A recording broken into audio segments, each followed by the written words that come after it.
Mūsų kaimo bitininkams ir ne tik bitininkams rūpi šeimos tradicijų tęstinumas.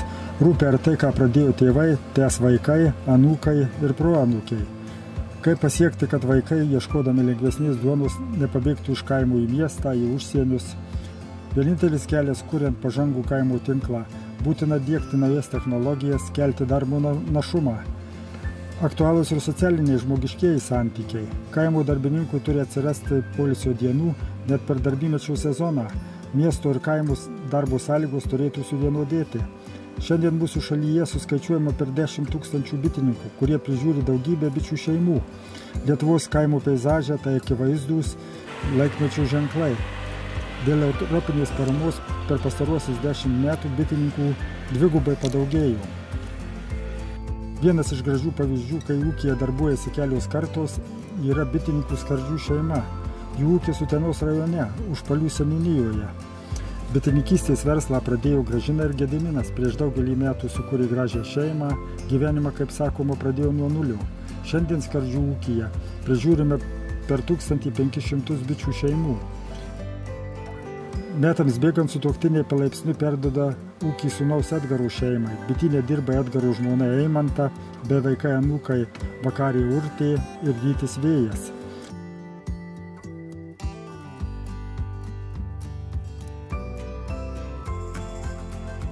Perimant estafetę, šios jaunos šeimos rūpestis palengvinti darbą ir daryti jį patrauklesniu savo vaikams, tikint, kad tradicijos bus tęsiamos. Skardžių šeimos bitynas vienas didžiausių Lietuvoje. 2012 metais jis buvo įvertintas kaip pažangiausias šalies bitynas. Šioje sodyboje išaugo modernios gamybinės patalpos, po vienu stogu čia telpa fasavimo, sandėliavimo, maisto bitėms paruošimo, mechanizuotos gamybinės linijos.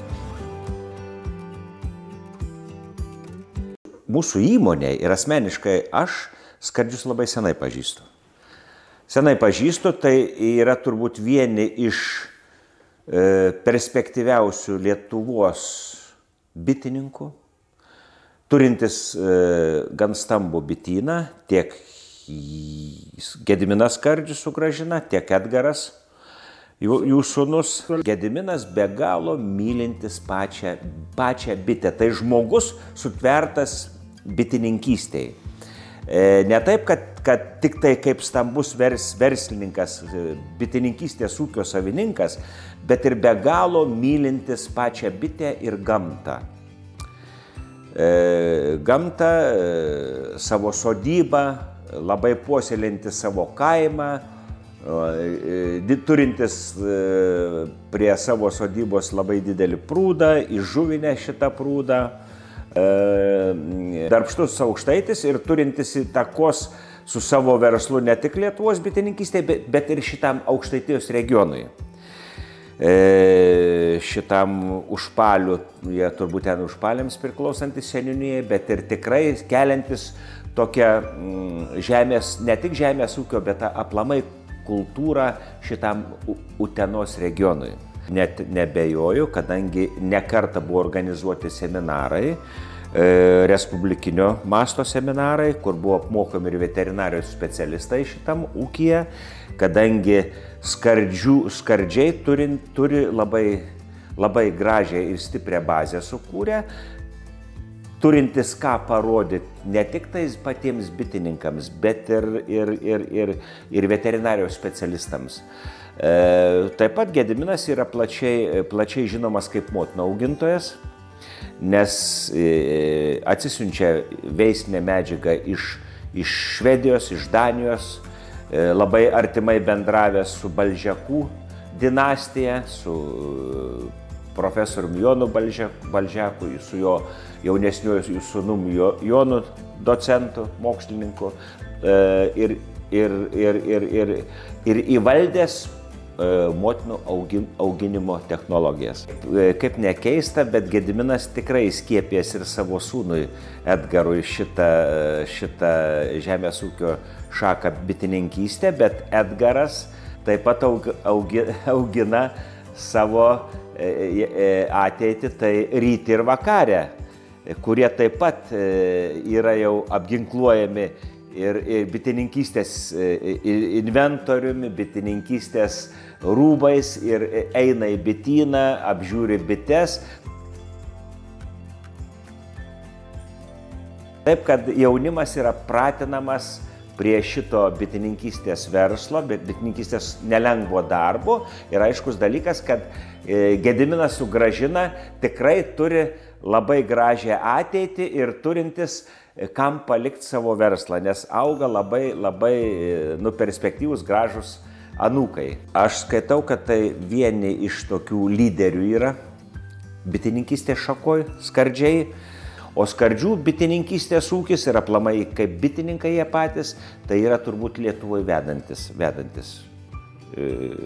specialistai.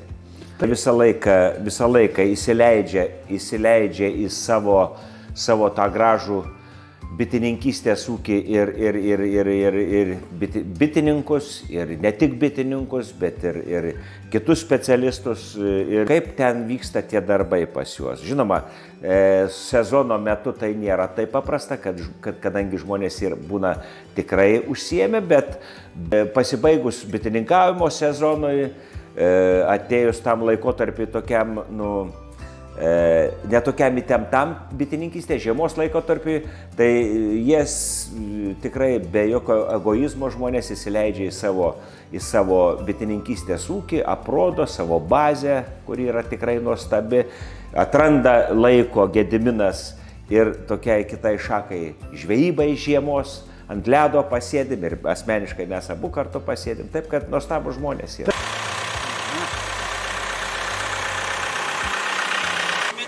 Tai plečiam šeimas, ruošiamės jau kai kuriam šeimom po 5 kažkur tai dienų, jeigu nepagės mūsų gamta, tiek meduvės. O kiti planai, tai jau realiai jau ruošiamas sėja kitos savaitės pabaigoje, tai raudonieji dobilai sumaišyti su išeiniu.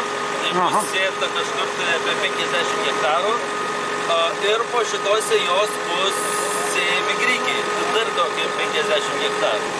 Patys kiek galim, tai žinoma atsiranda kas metai po vieną darbuotoją surandi, kuris nori dirbti ir užsidirbti, o taip perspektyva šiai dienai liūdnoka.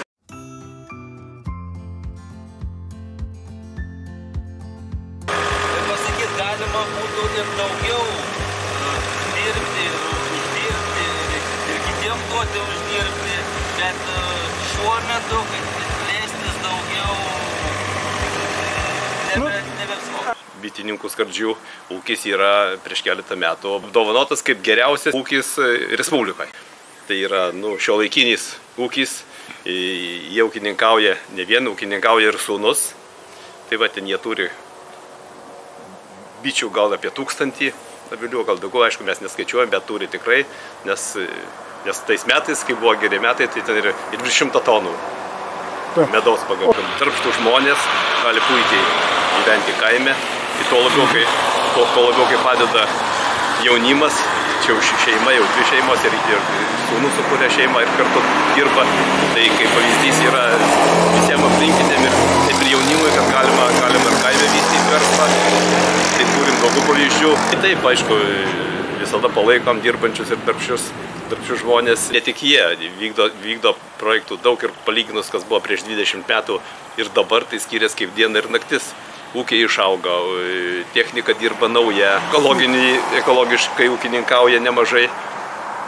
Va, tik aišku, jiem ten būna gal ir sunkumų įvairių, bet kas nebijo tų sunkumų, dirba ir patenkinti. Tai jūs dabar 20-15 metų perspektyvoje matote tokius poslinkius kaime?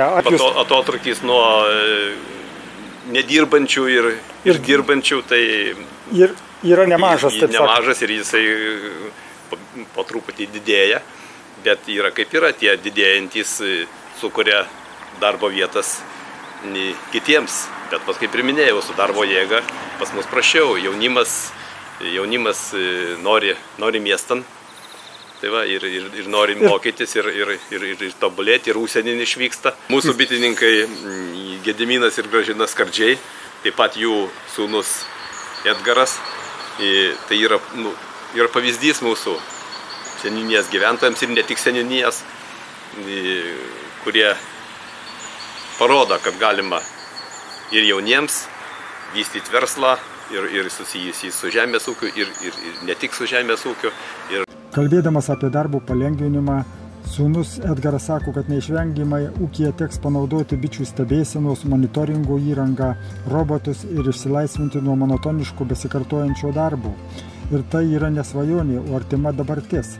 Deja, būnant ūkio savininku, tenka dirbti 24 valandas per parą ir dažnai be atostogų. Tenka galvoti apie perspektyvą, bet tai jau kūrybinis darbas, kuris teikia malonumą. Gindamas stambesnių ūkininkų ir kartu savo interesus, Edgaras pabrėžia, reikia ne tik kalbėti, bet ir siekti, kad bitininkams būtų mokama už pasėlių apdulkinimą, kaip tai seniai jau daroma Jungtinėse Amerikos valstijose. Pasėlių apdulkinimas tai žmonijos išgyvenimo ir derliaus gausos garantas. Turi būti mokama parama už kiekvieną bičių šeimą. Esama ir daugiau problemų, kurios laukia sprendimų.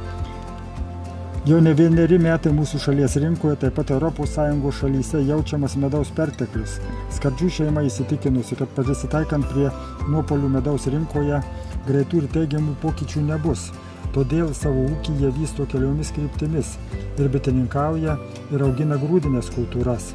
Tai padeda išgyventi ir išsaugoti verslą. Nes tema apie robotus, apie ateitį, reikia nupiešti ir aprašymą, iš ko jis sudeda ir ką jis daro. Taip, parašy, kaip robotas dirba prie avilio. Robotai ateis, tarkim, prie medaus sukimo, prie tokių fasavimų, tai tikiu. Bet prie avilio tai man irgi sunkiai įsivaizduojamas dalykas. Laida Sveikatos ABC buvo dar tokia, visi tikriausiai atsimena. Ir būdavo rubrika apie medų būdavo. Kodėl tokių dalykų dabar nedaro, nes farmacininkams yra tikriausiai nepalanku, nes natūralūs produktai nukonkuruoja chemiją, ta prasme, realiai taip mąstant. Bet tokios laidos buvo labai naudingos. Aktuali tema buvo irgi kalbėjom apie medaus mišinius, taip parduotuvėse, pavyzdžiui, apie patį medaus ženklinimą etiketėse, kad prieš 6-7 metus panaikino tą žodį natūralus etiketėje, kad medus negali būti žodžiu natūralus, o ką mes to pasiekėm, kad susilyginom su įvežtiniu medum lentynose parduotuvėse. Realiai. Daugiau aš jokių pokyčių nematau. Nes stovi įvežtinis medus, kuris yra medaus šalių medaus mišinys ir stovi lietuviškas medus. Ir tokiam smulkiom raidytėm, bet etiketė medus. Bet buvo anksčiau poslėgis su kokybės ženklu, buvo bandymai daryti tą medų, bet paskui... Tai taip pat mes irgi kokybės ženklų šitam dalyvavom sistemoje kokybės, bet koks skirtumas, kai tu negali... Taigi, tai rašykit, jeigu sviestą parduoda, rašo sviestas ir tepus riebalų mišinys, tai rašykit ant pagrindinės etiketės didelėm raidėm medus ir medaus mišinys. O kaip dabar jūs vis tik tai esat rinkoje, Lietuvos prekybos rinkoje, ne tik ir eksporte, bet ir jūs Maksimos tinkluose ir kitur vis tik tai dirbat ir prekiaujat. Kokią dalį jūs sudaro? Čia yra nelengvas kelias, bet kadangi ėjot dėsningai ir palaipsniui, tai įžengę esat. Tai koks jūsų medus? Ar sviesto mišinys, ar labai kokybiškas? Tai už kokybę garantuoju 150%. Nes vien dėl to, aš kaip ir prieš tai minėjau, dirbom 200 hektarų žemės, būtent už kokybę, iš mūsų augalų realiai nešamas tas medus, ten, sakykime, kaip pavyzdys, tada, kaip minėjau, tas ežeinis. Taip, kaip šiandien mes traktorių važiavom ir žiūrėjom, taip sakant. Tas ežeinis Lietuvoje nieks nesėja, nes vien dėl to, kad labai brangi sėkla, 1 kilogramas 10 eurų. Ji daugiametė yra, ar dvimetis, tai irgi faktiškai investicija 2 metam. Tai kaip prižiūrėsi augalą, jeigu norim sėklai auginti, tai vienmetis. Jeigu mes jį išauginsim ir smulkinsim, aišku, pirmais metais jisai auga, nežydė, jau tada 2, 3, 4, 5 iki 5 metų galima su augalu dirbti, bet su juo vėl reikia dirbti. Tam tikrų metų nušienauti. Suprantama, tai čia tokios detalės eiliniam klausytojui gal čia sunkiau, o kokią dalį dabar jūs savo medaus Lietuvoje realizuojat? tinkluose. Taip. Mažesnė dalį negu eksportuojami užsienį. Aha, bet... Procentais dabar tiksliai nepasakysiu. O taip, vis tik tai norėtųsi, gal ir brangiau galima vietoj parduoti, vietoj pardavinėti. Ir jeigu jūs gerą medų duodat. Kaštus fasavimo, žinokit, apsimokiau gal į užsienį parduoti. Geriau apsimoka į užsienį. Nes gaunasi su parduotuvėm, tai tu pririšt. Negali atostogų išvažiuoti. Tai sakykime, kaip pavyzdys ateinantį savaitę. Visi gegužės 1 laisvą dieną turės. Laisvą dieną, o aš turėsiu 6 valandą įsikravimas man Kėdainiuose. Tai vėl, sakykime, arba buvo antrą kalėdų dieną, vėl tiekimas man reikėjo. O jeigu eksportas į užsienį, tai į statinės ir išvažiavo, taip sakant. Taip, į statinės privažiavo, sukraunė, žiūrint kiek telpa, nes sunkvežimis vienos 22 tonnos telpa, kitos 24. Tai pagal sunkvežimį žiūrint, sukraunė ir išvažiuoja. Taip yra. Ate parodai ir išvažiavo. Ir atsiranda tikrai šiais metais buvo tokių pirkėjų, kurie netgi dar prieš pakraunant atsiskaito ir jokių problemų nėra.